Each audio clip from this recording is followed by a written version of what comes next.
It is an extraordinary privilege to be with you this evening and to introduce Senator Dodd.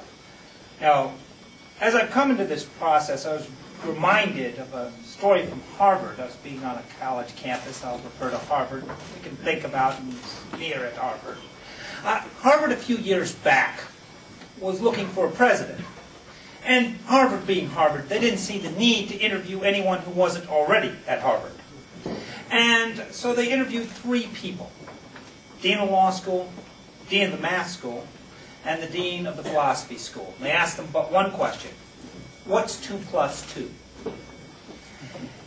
And the first to go was the Dean of the Math School, and he said, well, based on real positive Arabic integers, 2 plus 2 is 4.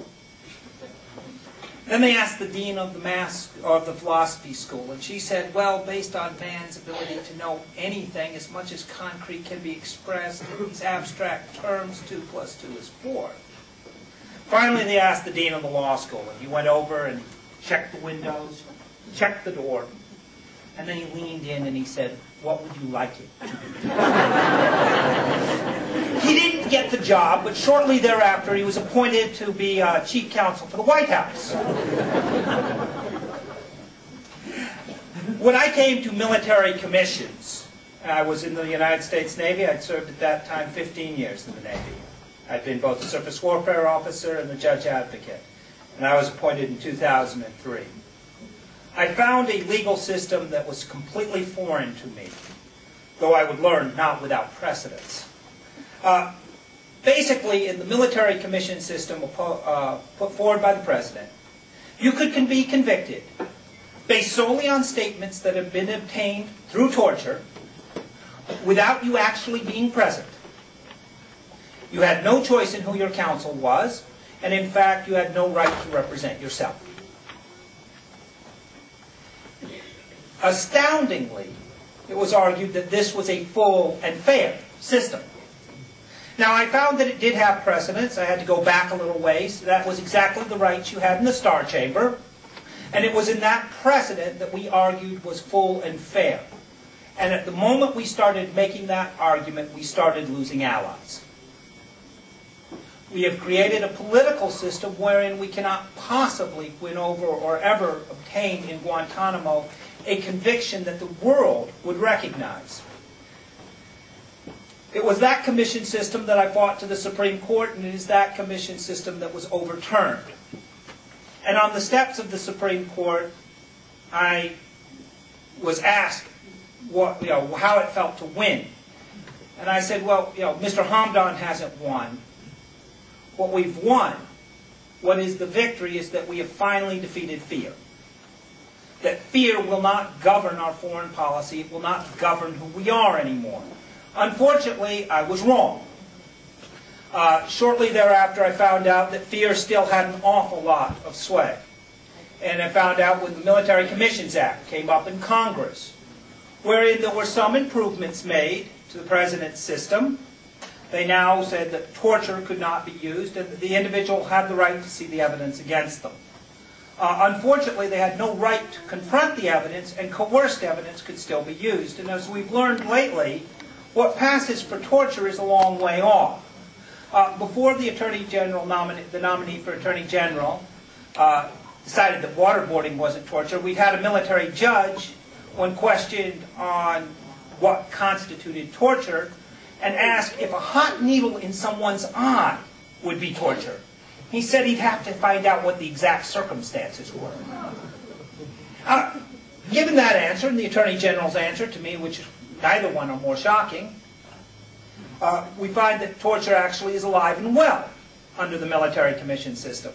And the military commission system that we have has no way to ferret it out, because you see, all you need to put in is a piece of paper. There's no right to confront the person who took the interrogation, and if the detainee were to say, I was tortured, that's proof positive that he's a member of Al-Qaeda, because only someone from Al-Qaeda would claim they were tortured. That system actually has been repudiated by the Supreme Court, though not outright. In a landmark opinion in 2004, Justice Scalia wrote in Crawford, he talked about the case of Sir Walter Raleigh. He wasn't remarking favorably on the case where Sir Walter Raleigh was convicted based on two statements that said that he committed treason, and they came from, well, the Tower of London. The accused, the people making the statements weren't produced, just the statements. And I think underneath all of us expect that Iron Maiden, and I'm not talking about the rock group, probably had something to do with the statements. And he decried this as an absolute forfeiture of justice, a low point in the Anglo-Saxon jurisprudence history. And yet Congress was willing to pass the MCA, which permitted exactly that, calling that it gave all of the rights necessary to civilize people for a trial. What has gotten us this far? Fear. Fear has brought us to this point. And I'm happy to be sponsored by the firefighters. I started out as a firefighter. And not only is fear not American, it's not who we are, it's not working. Now, the best analogy that I can give is that international terrorism is like fire. It needs, all of us who put out fires once in a while for a living, the fire needs three things. It needs fuel, it needs heat, and it needs oxygen to burn. We also, those who went to the more advanced school, discovered that there was also something called the exchange of free radicals. And the Bush administration's tactics have been designed to interrupt this. The problem with it is it has increased the heat. The Middle East has never, in our history, been more unsettled or anti-American. It has increased the fuel. No less than Colin Powell points out that he'd close it tomorrow. Why? Because it helps the other side recruit. And it has increased the oxygen to this fire by giving Al-Qaeda more propaganda than they could ever ask for. And so, what we have is when this fire re-erupts, it's going to be worse, not better. Guantanamo is not helping us win. Being afraid is not helping us win. When I started into this process, people asked me if I was afraid for my job. And along the process, I went to my 20th reunion at the United States Naval Academy.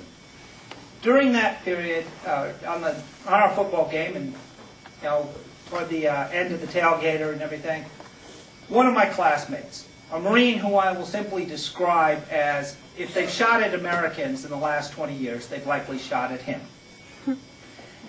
And, he started cutting me off. He was going to corner me, and I was like, uh-oh, this might not be so good. I don't know if he understands exactly. I'll never forget what he told me. He walked up to me and looked me square in the eye, and he said the following: "The rule of law is what I fight for. Men die for this.